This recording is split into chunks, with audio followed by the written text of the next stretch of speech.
जय जगन्नाथ दर्शक बंधु। भारत और चीन मध्य संपर्कर इतिहास सबुबले विवादीय हो रही आसी।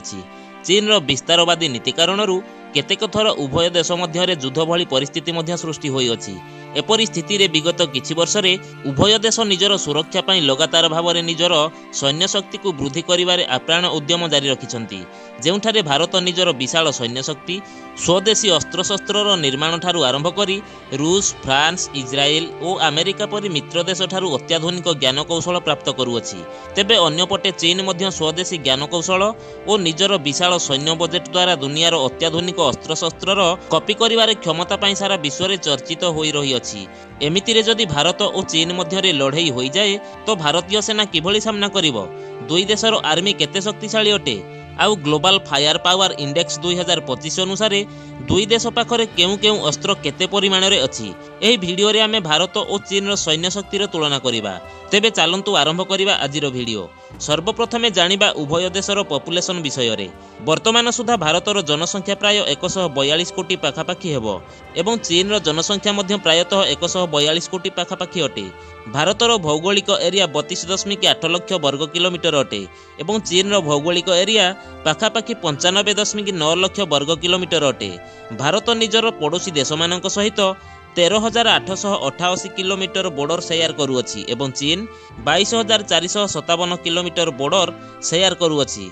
भारतर डिफेन्स बजेट $75 बिलियन रु अधिक, जेउथिपाई भारत दुनियार शीर्ष डिफेन्स बजेट देश मानक मध्यरु गोटिए बोली जणा जाए। एही बजेट आधुनिक अस्त्रशस्त्र आमदानी, रिसर्च और विकास तथा सैन्य मानकर ट्रेनिंग रे ही खर्च करा जाई थाए। आउ चीन रो डिफेन्स बजेट $266 बिलियन रु अधिक, जहाँ भारत तुलन में बहुत अधिक। ग्लोबल फायर पावर इंडेक्स 2025 अनुसार 145 देशर तालिकार भारतर सैन्य शक्ति चतुर्थ स्थान रे आसुअछि। आउ चीन रो सैन्य शक्ति तृतीय स्थान रे। भारत पाखरे 14,55,550 एक्टिव फोर्स अछंती। आउ चीन पाखरे 20,35,000 एक्टिव फोर्स अछि। भारत पाखरे 11,55,000 रिजर्व फोर्स थिबा बेले चीन पाखरे 5,10,000 रिजर्व फोर्स अछि। पारामिलिटारी को देखिले भारत पाखरे 25,27,000 पारामिलिटारी फोर्स थिबा बेले चीन पाखरे 6,25,000 पारामिलिटारी फोर्स अछि। भारत पाखरे टोटाल 2,229 टी एयरक्राफ्ट थिबा बेले चीन पाखरे टोटाल 3,309 टी एयरक्राफ्ट अछि। फाइटर इंटरसेप्टर को देखिले भारत पाखरे 513 टी फाइटर जेट अछि, जेउथिरे सुखोई 30 MKI, राफेल, तेजस, मिराज 2000, मिग-29 एवं अन्य युद्ध विमान सामिल अछि। ता सहित भारत निजर पंचम पीढ़ीर फाइटर जेट एमकार मध्य निर्माण काम करुअछि।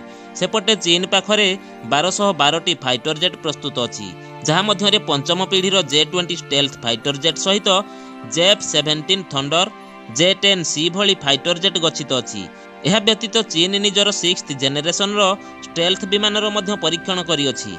भारत पाखरे 130 टी डेडिकेटेड अटैक एयरक्राफ्ट थिबा बेले चीन पाखरे 371 टी डेडिकेटेड अटैक एयरक्राफ्ट अछि।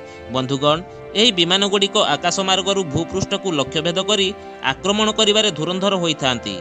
भारत पाखरे 270 टी ट्रांसपोर्ट एयरक्राफ्ट अछि। सेथि मध्यरे C-17 ग्लोबमास्टर 3, C-130 जे सुपर हरक्यूलिस, IAL-76 मुख्य रूप से सामिल अछि।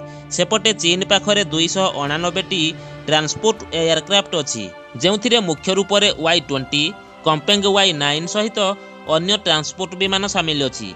हेलिकॉप्टर कथा कहिले भारत पाखरे 869 टी हेलिकॉप्टर अछि, जेउथिरे अपाचे AH-64E, चिनूक, रुद्र और ध्रुव सहित अन्य हेलिकॉप्टर सामिल अछि।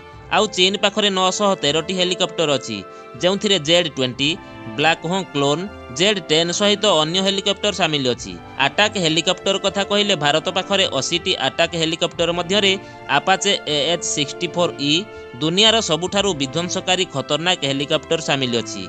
आउ सेपटे चीन पाखरे 281 टी अटैक हेलिकॉप्टर अछि, जहाँ Z-20 ब्लैक होक क्लोन चीन रो सबुठारु विध्वंसकारी खतरनाक हेलिकॉप्टर अटे।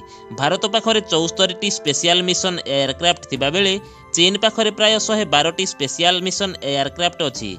एयरक्राफ्ट क्यारियर को देखिले भारतीय नौसेना पाखरे वर्तमान आईएनएस विक्रमादित्य और आईएनएस विक्रांत भली दुईटी युद्ध जहाज ऑपरेशनल भाव में मौजूद अछि। सेपटे चीन नौसेना पाखरे 3टी एयरक्राफ्ट क्यारियर अछि। यह व्यतीत भारत पाखरे 18टी सबमरीन्स थिबा बेले चीन पाखरे 61टी सबमरीन्स शामिल अछि। भारतीय नौसेना पाखरे 13टी डेस्ट्रॉयर वारशिप्स थिबा बेले चीन पाखरे 50टी डेस्ट्रॉयर वारशिप्स गच्छित अछि। बंधुगण, डेस्ट्रॉयर वारशिप्स माने शक्तिशाली और तेज नौसेनार युद्ध जहाज होइथाए, जहा बड़ बड़ जहाज को शत्रु आक्रमण रक्षा करी मिशन को सहायता करिबारे उपयोग करा जाइथाए। फ्रिगेट्स रो तुलना कले भारत पाखरे 14टी फ्रिगेट्स थिबा बेले चीन पाखरे 47टी फ्रिगेट्स अछि। फ्रिगेट्स मध्यम आकारर तेज डेस्ट्रॉयर होइथाए, जहा शत्रुर सबमरीन्स और विमानर सामना करी सामुद्रिक सुरक्षा रे सहायता करिथाए। कॉर्वेट्स कथा कहले भारत पाखरे 18टी कॉर्वेट्स थिबा बेले चीन पाखरे 72टी कॉर्वेट्स गच्छित अछि। भारत पाखरे 135टी पाट्रोल भेजल्स रहिथिबा बेले चीन पाखरे 150टी पाट्रोल भेजल्स प्रस्तुत अछि। वारशिप्स रो कथा कहले भारत पाखरे 293टी एवं चीन पाखरे 754टी वारशिप्स अछि। दर्शक बंधु, जदि टैंक विषय रे कथा हेबा तो भारत पाखरे 4201टी टैंक अछि, जेउथिरे मुख्य रूप रे T-90, T-72 अर्जुन टैंक सहित अन्य टैंक शामिल अछि। अन्यपटे चीन पाखरे 6800टी टैंक अछि। सेथि मध्यरु मुख्य रूप रे टाइप 99 टैंक, टाइप 96 और JDT Q15 टैंक शामिल अछि। भारत पाखरे 3975 टोड आर्टिलरी थिबा बेले चीन पाखरे 1000 टोड आर्टिलरी अछि। दर्शक बंधु, टोड आर्टिलरी एक प्रकार तोप होइथाए। आर्मोर्ड व्हीकल्स भारत पाखरे 1,48,594टी आर्मोर्ड व्हीकल्स थिबा बेले चीन पाखरे 1,44,017टी आर्मोर्ड व्हीकल्स अछि। भारत पाखरे केवल 100टी सेल्फ प्रोपेल्ड आर्टिलरी रहिथिबा बेले चीन पाखरे 3,490टी सेल्फ प्रोपेल्ड आर्टिलरी रही अछि। चीन पाखरे 2,750टी मोबाइल रॉकेट सिस्टम रहिथिबा बेले भारत पाखरे 264टी मोबाइल रॉकेट सिस्टम अछि। बंधुगण, जदि आमे मिसाइल कैपेबिलिटी विषय रे कहिबा तो भारत पाखरे अग्नि 5, ब्रह्मोस, धनुष और पृथ्वी भली विध्वंसकारी मिसाइल अछि। अन्यपटे चीन पाखरे DF-41, DF-31A सहित अन्य विध्वंसकारी मिसाइल गच्छित अछि। दर्शक बंधु, ए समस्त अस्त्रशस्त्र व्यतीत सबुठारु गुरुत्वपूर्ण कथा उपरे ध्यान देबा दरकार जे उभय देश न्यूक्लियर सुपर पावर कंट्री अटे, जहा उभयंकर सैन्य शक्तिर एक महत्वपूर्ण अंश अटे। चीन पाखरे प्राय 500 न्यूक्लियर वारहेड्स थिबा बेले भारत पाखरे मध्य 172टी न्यूक्लियर वारहेड्स प्रस्तुत होई रही अछि। दर्शक बंधु, एहा थिला भारत और चीन मध्य सैन्य शक्तिर तुलना। जदि भिडियोटी आपनकु भलो लागि थाए गोटिए लाइक और शेयर करी आगकु एही परी भिडियो देखिबा पई चैनल को सब्सक्राइब करी ऑल नोटिफिकेशन को ऑन करी रखिथांतु। पुणी देखा हेबो आउ एक नुवा भिडियो रे। वंदे मातरम। जय हिंद।